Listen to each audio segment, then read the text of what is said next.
कहते हैं ना, अक्लमंद को इशारा और अहमक को फटकारा। लेकिन शायद इमरान खान को बात समझ में नहीं आई। बाजवा ने पहले इशारा किया, लेकिन पाकिस्तान के प्रधानमंत्री इमरान खान उस वक्त अपनी बेगम बीबी बुशरा की बातों पे चल रहे थे, जिसके बाद एक्शन में आ गया बाजवा। जानेंगे पाकिस्तानी सेना और इमरान खान के बीच क्या चल रहा है। तो वहीं जहां जम्मू कश्मीर में घमासान मचा हुआ है, तो भारत इजराइल के पास पहुंचा और आखिर इजराइल राजी हो गया है। आखिर कौन सी डील फाइनल हुई है इजराइल और भारत के बीच? वैसे आपको बता दें, इजराइल जाने भारत के विदेश मंत्री एस जयशंकर की ये पहली यात्रा है इजराइल को। इसके अलावा बहुत कुछ, आइए जानते हैं इन खबरों को विस्तार से। इमरान खान की बीवी है बीबी बुशरा बेगम। वैसे ये बिल्कुल रहस्यमयी औरत है। ये दिखती नहीं है, मतलब कहने का अर्थ है पूरा पर्दा में रहती है। इतना पर्दा में कि आज तक इनकी शकल भी नहीं दिखी है। पर ये माना जाता है कि ये कोई पीर बाबा जैसी है, यानी इनके अंदर कुछ अद्भुत शक्तियां हैं।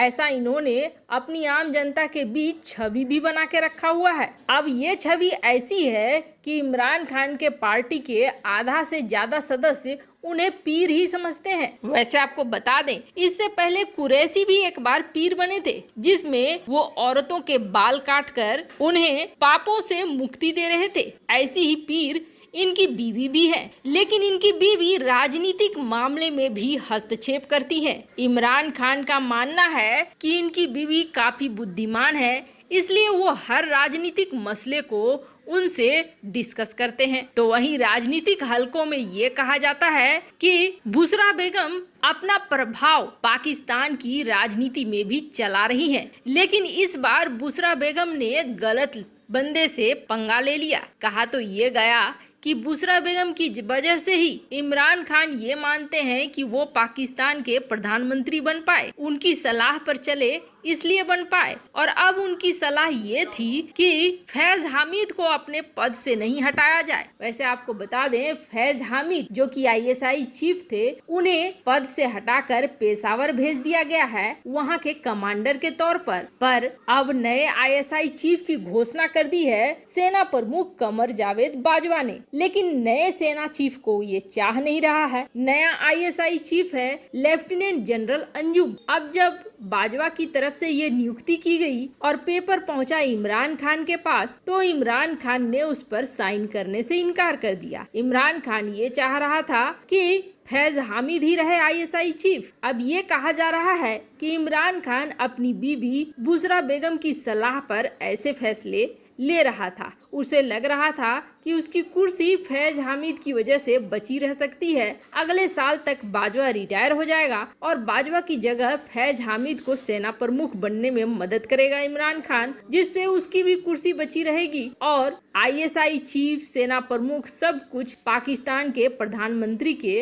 अंदर आ जाएगा, जो अब तक होता नहीं आया है पाकिस्तान में। बस बाजवा तो पहले ही आईएसआई चीफ से चिढ़ा हुआ है। वो इसलिए क्योंकि बाजवा को ये समझ में आ गया है कि उसकी कुर्सी पर खतरा है। बाजवा खुद अपने लिए रिटायरमेंट नहीं बल्कि एक्सटेंशन सोच रहा है, यानी अपने पद पर और लंबे समय तक बने रहने की कोशिश में जुटा हुआ है। पर अब पाकिस्तानी पीएम इमरान खान को सेना प्रमुख कमर जावेद ने बड़ा झटका दिया है। इमरान खान के एड़ी चोटी का जोर लगाने के बावजूद बाजवा ने अब सीधे बुलाया महमूद कुरैशी और फवाद चौधरी और उन दोनों को ये कहा है कि 21 अक्टूबर से 25 अक्टूबर के बीच नए आईएसआई चीफ की नियुक्ति होनी है और इसमें अड़ंगा डालने की कोशिश न करना। जिस कठोरता से सेना प्रमुख ने वार्निंग दी, असर ये हुआ है कि इमरान खान को न चाहते हुए भी अब सिग्नेचर करना होगा,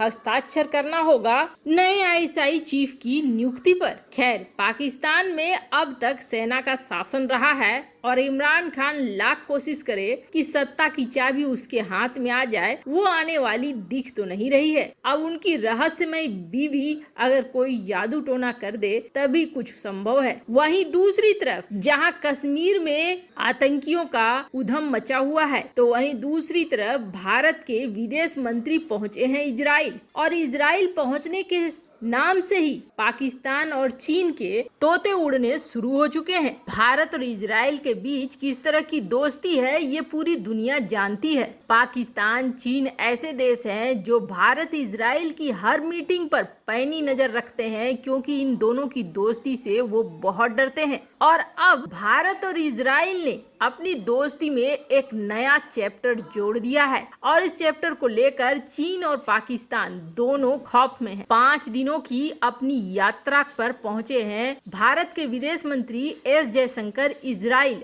और इस यात्रा को बहुत खास माना जा रहा है। इस दौरे पर पाकिस्तान और चीन की नजर बहुत गड़ी हुई है। अब यहाँ पर एस जयशंकर मिलने वाले हैं इजराइल के बड़े बड़े अधिकारियों से और बड़े बड़े नेताओं से, ऐसे पद के लोग जो रणनीतिक रूप से निर्णय ले सके। इसलिए इस यात्रा को लंबा रखा गया है, 5 दिन का रखा गया है। वैसे आपको बता दें, विदेश मंत्री के रूप में एस जयशंकर पहली बार इजराइल गए हैं। इस यात्रा के दौरान जहां विदेश मंत्री नफ्ताली बेनेट प्रधानमंत्री से मिलेंगे, तो वहीं राष्ट्रपति से भी मिलेंगे और विदेश मंत्री से भी मिलेंगे इजराइल के। और इतना ही नहीं, बल्कि अकादमी क्षेत्र के लोगों से भी और कारोबारियों से भी बैठक करेंगे भारत के विदेश मंत्री एस जयशंकर। और इतना ही नहीं, वहाँ के जो यहूदी समुदाय हैं उनसे भी बातचीत करेंगे और जो भारतीय हैं और वहाँ सेटल्ड हैं उनसे भी। वैसे आपको बता दें, 2017 में प्रधानमंत्री मोदी ने सारे नियम को तोड़ते हुए इजराइल की यात्रा की थी और ये इजराइल की यात्रा ऐतिहासिक थी, जब भारत खुलेआम इजराइल के सपोर्ट में आया था। अब इजराइल क्या और भारत का ये रिश्ता रणनीतिक तक पहुंच रहा है। रणनीतिक के दौरान अब इजराइल और भारत कई तरह के सहयोग पर तैयार हुए हैं और कहने की बात नहीं है कि ये सहयोग व्यापार से लेकर रक्षा तक हर क्षेत्र में है। अगर चीन और पाकिस्तान डरते हैं तो इजरायली हथियारों से ही डरते हैं। अमेरिका की बात करें तो अमेरिका भी इजराइल को अपने साथ साथ इसलिए रखता है ताकि दोनों की टेक्नोलॉजी मिलकर किसी भी देश पर हावी पड़े। कई ऐसी टेक्नोलॉजी है जो अमेरिका इजराइल से खरीदता है और इजराइल के हथियारों का लोहा अमेरिका भी मानता है। भारत की बात करें तो भारत ने तो कई युद्ध में इजराइल की मदद ली है। अब इस यात्रा के बाद संभवतः वो सारी MOU साइन होंगी जिसके तहत भारत को रणनीतिक मदद करेगा इजराइल। वैसे इजराइल इसके लिए तैयार भी है, जिसमें भारत के लिए क्वांटम कंप्यूटिंग, AI, इन सब क्षेत्रों में भारत की मदद करने वाला है। वैसे आपको बता दें, आर्टिफिशियल इंटेलिजेंस, क्वांटम कंप्यूटिंग, ये वो शब्द हैं जो अब रक्षा के क्षेत्र में बहुत ज्यादा मायने रख रहे हैं। अब अधिकतर लड़ाइयाँ मानव रहित लड़ाइयाँ होंगी। ऐसे में इन सब का महत्व बहुत ज्यादा बढ़ जाएगा। दोनों ही पक्ष इस डील पर अब राजी हो रहे हैं। वैसे आपको क्या लगता है, क्या युद्ध के समय इजराइल मदद करेगा भारत की? कमेंट कर अपनी राय जरूर बताएं। जल्द मिलते हैं अगले वीडियो में नई खबर के साथ।